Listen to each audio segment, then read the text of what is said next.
Meeting to order. Pledge of allegiance. I pledge allegiance to the flag of the United States of America and to the republic for which it stands, one nation, under God, indivisible, with liberty and justice for all.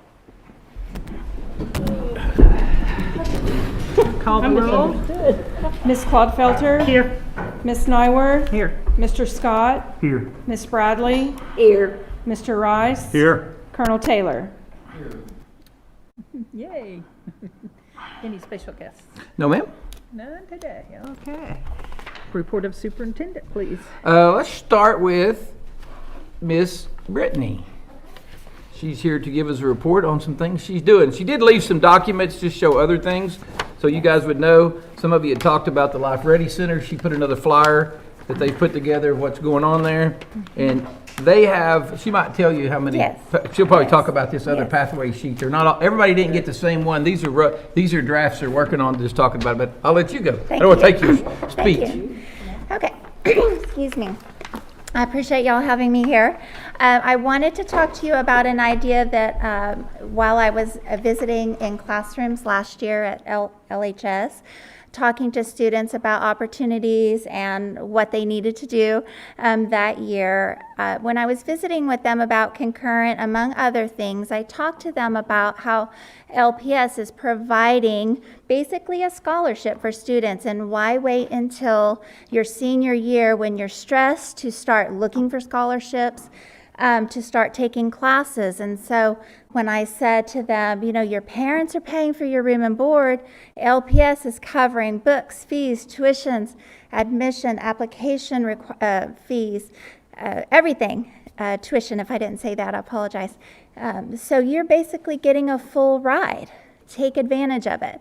And though Cameron did tell me after last semester that LHS did have an increase in concurrent, I still feel like we're, as a district especially, but from Lawton High where I'm familiar with, we don't have enough students taking advantage of the concurrent. So fast forward to this year, I'm in my admin team meeting and I'm throwing around this conversation that I had.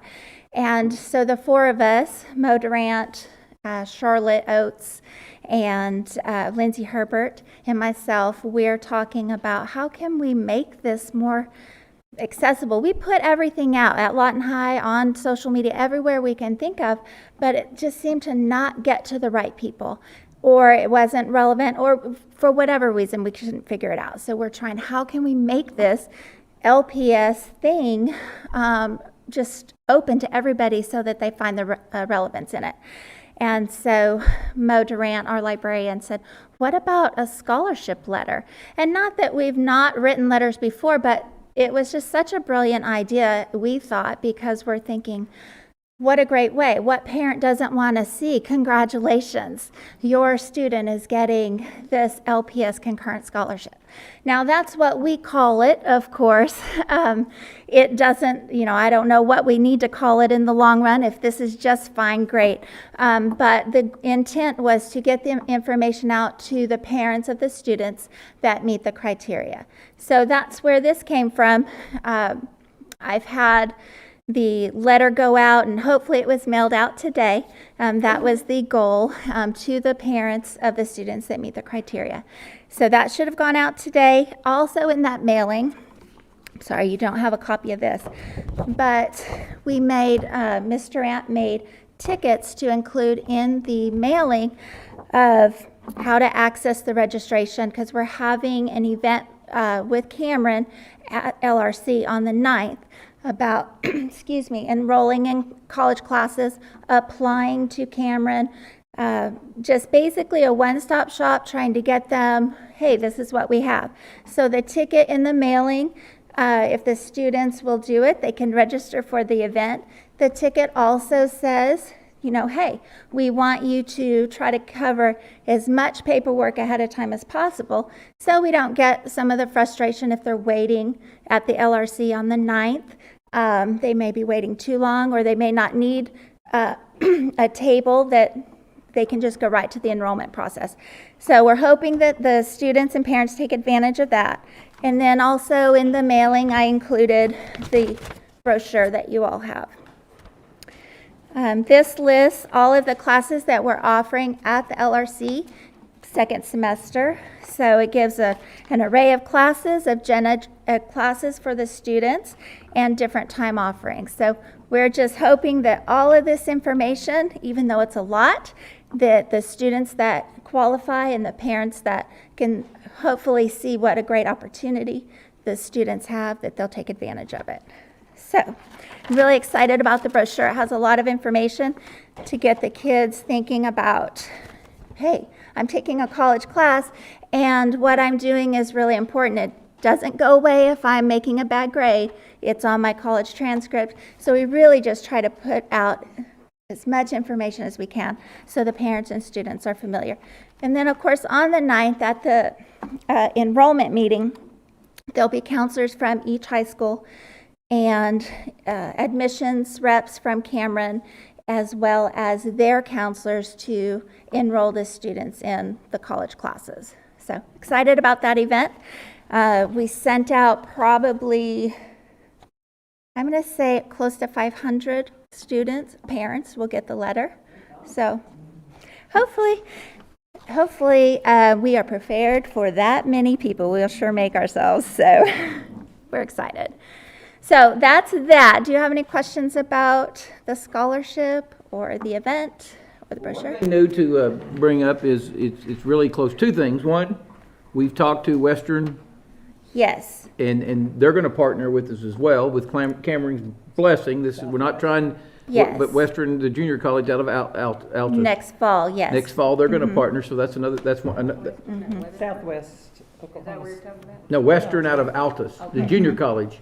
So they're going to partner with us as well and offer some courses at Cameron to expand the opportunities for our concurrent, Right. what we offer concurrently there. And the other thing that's really good news, and we're working to get it finalized, is there's a really good chance you're going to move it down to sophomores who are eligible can start taking concurrent classes. And I know, like, we did the pre-ACT, and I believe it was over 120 students made 20 or better on the pre-ACT that were sophomores that we took this year. And so that would be 120 of those, so we'll have to start working on finding some grants and some people to help us because I'm not sure if the state will pay the tuition on the sophomores. We'll have to work on that. Right. But we want to continue to offer that as many students as we can. So Right. great shout out to you, your team, and putting up with Charlotte every day.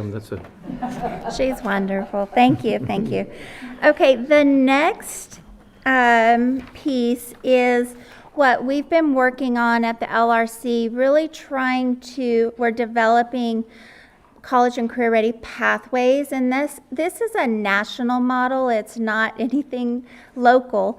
So we're just taking the information, courses, programs that we already offer here in the district, and basically streamlining it so parents and students can see, hey, if I am interested in the agriculture pathway, these are the classes that I will take to meet my graduation requirements and my electives to follow into that pathway. So I know you all do not have one of every one, but I can always give you that. We just we're still working on these pathways, so you can see on your copy it is in draft form.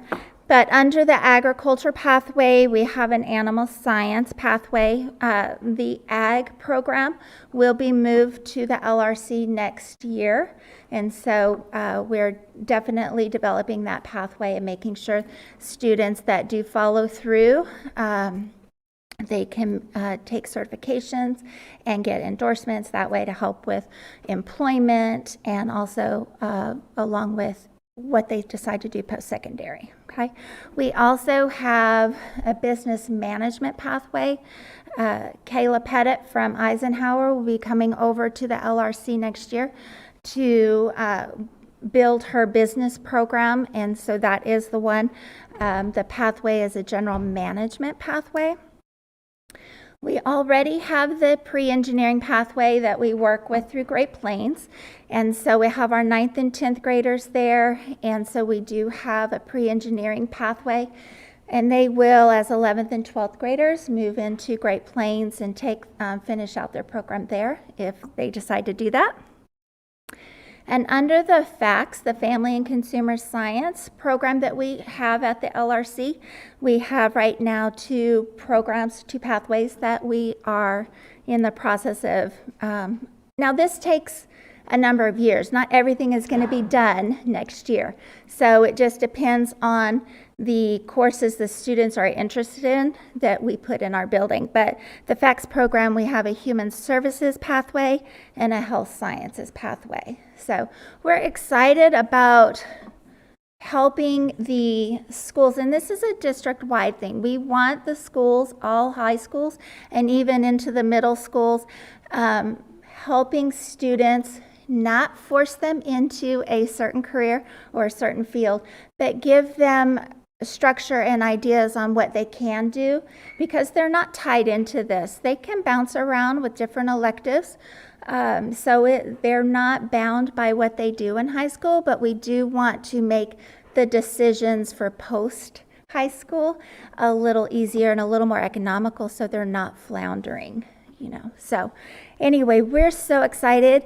We're going to be talking with the counselors about these pathways so they can help promote the direction when they do pre-enrollment and when they're talking to students. And we would love for the teachers to understand that as well, because they also are just such a big picture of the students. They see them every day, and so the teachers talking to the students about opportunities we have in the district and what they can do in middle school, what they can do in high school.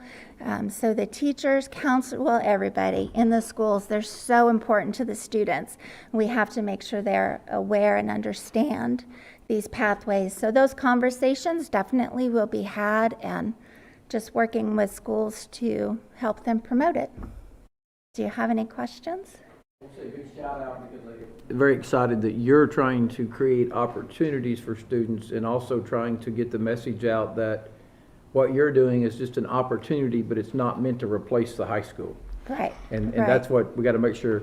The LRC is another opportunity for kids to get some more flexibility Exactly. and get more pathways, but it's never meant to replace their high school experience or classes. So. Exactly. And I'm sorry, I did forget to include, there are 2 pathways. We call them pathways. An associate's in liberal art and associate's in science that we're just working towards with students. We offer basically all the gen ed classes, and when WSC comes on board with us, that will pick up a couple of more. It's just making sure the students get enrolled in them. So it's not just about career tech, it's also about that post-secondary at the university or college level. So, and on the sheets for the career tech classes, the boxes shaded in the light blue, those are the classes in the pathway. All the other ones are either college or high school classes they can take, but the shaded is the actual career tech classes in the pathway. Okay? This really sounds awesome to me. Thank you. Yes, I'm excited, and I know that, it's just helpful to the students, and I think everybody, once they hear it, will enjoy it. Thank you so much. All right, what else? Next we have Miss Kelsey Roberts.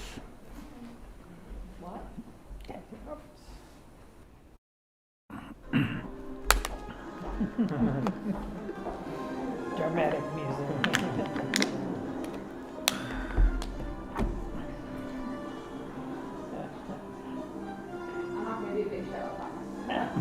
I should kind of dry mouth when I'm talking. So my name is Kelsey Roberts. I'm the principal of the virtual pre-K to elementary in Lawton. So what I'm going to tell you is just about our highlights from October. We've had an incredibly busy month. I'm going to talk to you about our Fall Fest, our Library Days, and us doing Student of the Month. One of the things that our kiddos crave, and honestly our teachers also, is the feeling of a traditional school. They want to see their teachers. They want to make those connections. So we are trying to make virtual feel like home. So the first thing, the big event that we did was our Fall Fest on October 8th. And what we did is we also combined with virtual 3rd through 5th. So it was virtual elementary Fall Fest, not just Washington. And we had several different activities for the kids to do, prizes, and of course candy. We had a photo booth. We had where they could pick up a pumpkin so that they could take home and paint it with their family, put stickers on it, whatever. Our donors for that were a car club, Pam and Barry, Bar S. We fed them while they were there. You know, we wanted to make sure that they could get a meal also. And then community members also donated. So they made it super special for us. The next big thing that we did was our library days. So our library at our virtual site is open to any virtual student any day. We've had 3 or 4 people come in today to return books and get new books. But we planned for a special day with a story time, and their teachers would be in there with them, because sometimes when they come on a different day, their teachers are, you know, doing stuff or not available. But this is a time where the teachers are in there, there's a story time, and they got to have that special sense of, you know, school again. So they loved our library day. These are just some of our pictures from library day. Our teachers, arguably, I would say our teachers enjoy it more than our students, just because they get, you know, their bucket filled up when they get to see them. So they loved that. And then we also do a Student of the Month. We have our teachers recognize those kiddos in their own Zoom classes, but these are our kids from September, and we have the parents send us a photo, and then we put it on our Facebook page, and they just light up. They love getting, just like a regular school, just like they're regular kids too. They just do virtual. So they really love that, and we love seeing it too, and the kids enjoyed it a lot. And we also mail them stuff home. We send them things that make them feel special. And then the last thing we did, and it's probably the thing that we did the most work on, or I did, is we got to go to OKSTE, which is the Oklahoma Society for Technology and Education. We sent our teachers and the other virtual elementary also. So basically it's professional development for teachers with technology. Myself, along with 2 of my teachers, presented at the site. So in the description, you can kind of see what our topic was. But basically, I spoke about PD reimagined through the pandemic, and it's not as traditional as what we've seen in the past. And then the teachers spoke specifically about the platforms that we used. One of the things that I honestly love to do is I got to tell the story of LPS, and I got to talk about the school choice that we offered in a pandemic and how flexible we were as a community. And I just love telling that story about us because I was the PM principal last year. So it was near and dear to my heart. These are just some photos of us presenting, doing our thing, talking to teachers. And then so these are some of the things that our teachers got for fulfilling to them as teachers. If I'm going to be honest, they didn't take back a lot. And what I took from that was we're experts and we're ahead of the game. And I got to find even better stuff for them to do. So our virtual teachers are really some of the best teachers that we have in the district as far as like ed tech tools and the things that they use. So super proud of them and how far we've come. And that was Washington. So questions? Kind of pile on, you know, one of our goals is to tell the LPS story, and a big shout out. We want to challenge, you know, we got people like Vanessa who came back that speaks a lot, but we want to challenge her to do that. You know, we want that outside influence to know what we're doing. I spoke at Oros this week on Friday. Dr. James is incoming president of Oros, which is the Oklahoma Rural Schools Association, which seems kind of weird, but we do have some rural qualities. We are not just, you know, we've got to realize we are We are a suburban rural. We have kids that have all of those qualities. Sure. Also, this Thursday, on top of CSI training, we have the State Career Tech Board. I don't know how many of their members will show up, but they're going to come tour our school district, and they're going to look at an elementary makerspace, one of our middle school TAP programs, and obviously the elementary, because Mike Brown is our local citizen, is on that committee, so he's going to take them to Freedom. He wants them to go see Freedom. Then he's a West Sider, so he wants to take them to Eisenhower Middle School to see the TAP program there, and then they'll come back to the LRC, and then they're going to do some other things in the community. But it's just exciting that we've got people coming in from out of the states. The Secretary of Education's coming as well to see, and they're going to see more than just those programs. They'll walk around and look at those buildings, and we're really excited about that. And so we are creating those. This creates opportunities for our students, because we get people you always learn more when you're teaching. Mm-hmm. You learned a lot putting the presentation together, but also when you talk to people and you get out, people will start calling you and asking. Mm-hmm. And the other thing you'll do is you'll start finding people who want to come work for you now, because they know you've got that opportunity. It does change things. So very big shout out to you and your team for taking the time to go present, and we hope to get more people presenting, and because it's work to put it together, and it's not easy to stand up in front of your peers and present. It was still a good time though. And we've had lots of really good feedback and people who had lots of questions about our virtual program. So it was good. It was a great turnout. Thank you.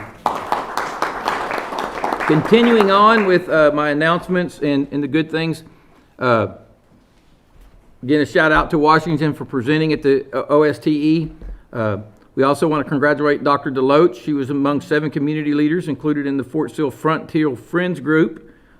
General Camper explained that the goal of the group is to establish connections between Fort Sill and surrounding communities.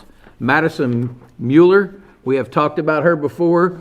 We talked about she went to nationals. She won nationals, #1. So very national champions are great. And she's out. She wasn't available today nor the next meeting, but we told Lindsay that she's got to bring her to the next. So indeed, she'll come to a board meeting so you guys can recognize her. Grants, guys know we got that. There was a lot of federal money out there, and schools got it. You had to find a way to get it. One thing we got approved is 3 multi-purpose centers at each of our high schools that'll create some space for people to do things. There'll be kind of some indoor workout facility type things, but also create more locker rooms. But we're calling them multi-purpose because that's how federal money, but it'll, like softball doesn't have their own locker rooms. They'll be built. The goal will be to put them somewhere around the softball fields, baseball fields, so they have hitting cages in them, but then the cages will go up and you could practice soccer, football, or different things inside there on bad weather days. We're kind of in the early plans, but we have had that approved for, so far we've got them to approve $1.5 million for each building. Wow. So we're going to build some really nice buildings that'll be multi-purpose use. Even if we have to put a little bit, we're going to get good buildings, but we got to make sure all of our students have locker rooms. CSI, we know, is Thursday. That's been out. We have we had 9 meetings for teachers already. So all the teachers have had a meeting. They had a faculty meeting. They had a meeting at every secondary during school, and then they had it at most of it's 3 elementaries, and then the other elementaries were allowed to virtual in. If anybody missed it, they can take part of the Thursday night at 6 o'clock. There will be one at each high school, and then the rest of them are community groups and clubs and different things like that. And that is on our website, that full schedule of when those are. So that's a shout out to Lynn and her team. They have worked very hard to put together and get that many. Guys, we're going to end up with about, I know when I did this before, we did 9 community forums, and they said we held the record. We're going to do about 18. Yeah. So great job, Lynn, because she's had to put those together and advertise them and get with principals and make sure everybody knew. So we're very excited about that. Also, last, Arvest made a donation of over $50,000 for the arts, and it's going to the 3 high school bands, and I'm very excited about that because band can always use more because it's in very good stuff. Yes, and so there's some things we're going to do there. I believe I got it all. Had a full page there. Full page. Anybody got anything, questions or thoughts, or before we move forward? Moving along. All right, let's move to the consent agenda. Anything to be removed? Yeah, You one thing still on the wanna- consent agenda I wanted to talk to make sure we understand, we're working with that contract with the sub company. That won't start until January 1st, but the idea of that is it's gonna take all that pressure off of our principals, the building people. They're gonna hire the subs. Right now, we're filling subs at about 56%, according to the numbers we have. They say they'll get it to 90. And again, it's one of those deals. The great thing about schools, you got one, schools, you can't do anything into the next fiscal year, so we'll try them out for a year, and if this takes, we got building people, we got 2 or 3 people in this building, it becomes a full-time job, except for Kelsey, she didn't have to hire subs.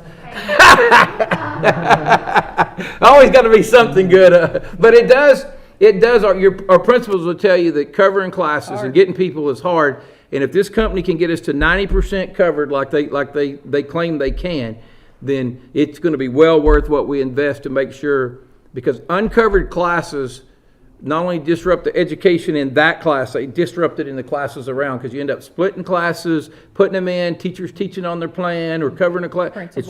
Principals covering, counselors covering, things that are not what we need in this time. We need to take as much pressure off of those people as we can. So we've heard good things about this, and we're going to hope it's working, but it's probably we're hoping to start at January 1st by the time they get in and do it. So hopefully we'll have some people get some things off their plates in January. I'm sure they'll be very excited. That's all I got on as far as. Does anybody need to? Okay, motion for the consent agenda. I make a motion to approve the consent agenda. I second it. Okay, call the roll. Ms. Clodfelter? Yes.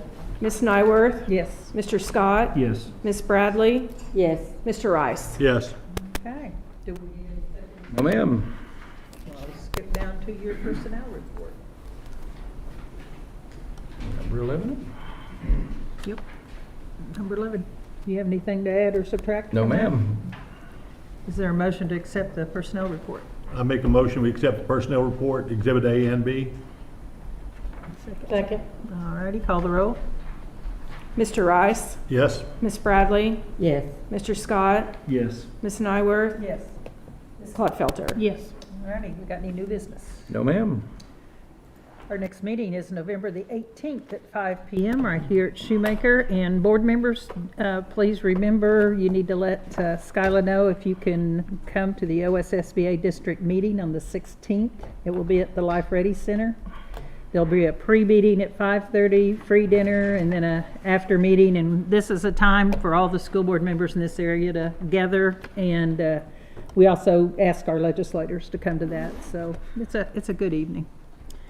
And don't forget, again, the CSI. We'd really love for the public to come to the 6 o'clock meetings at all 3 high schools. Just pick a high school and show up. It'll only take an hour of your day. Bring your cell phone, because it's all done. It's a really neat process, but you use your cell phone to answer the questions so they can capture that data right then. So will people at those meetings have an opportunity to speak? Oh, yeah. Our teachers, our But parents? most of it's done digitally. Most of it's done, but they will answer Yes. questions. You definitely can ask questions. Okay. And we stay away from those as a Yes. rule. The whole idea is for the public to feel Right. free to put in what they'd like to see LPS do. And so please plan on coming to one of those if you haven't already. And I think that's everything on mine. Well, I guess we're adjourned.